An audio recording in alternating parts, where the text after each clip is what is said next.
ایک صحابی رسول، اس نے دیکھا کہ اللہ کے محبوب پیغمبر صلی اللہ علیہ وسلم درمیان سے مانگ نکالتے ہیں۔ بالوں میں جب کنگھی کرتے ہیں تو کہاں سے مانگ نکالتے ہیں؟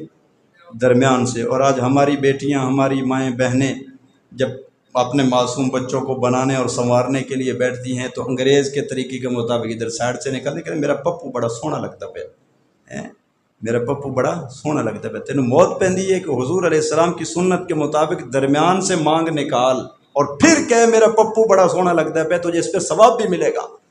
کیوں؟ اس لیے کہ محبوب پیغمبر صلی اللہ علیہ وسلم کے ساتھ مشابہت ہو گئی میرے اس بچے کی۔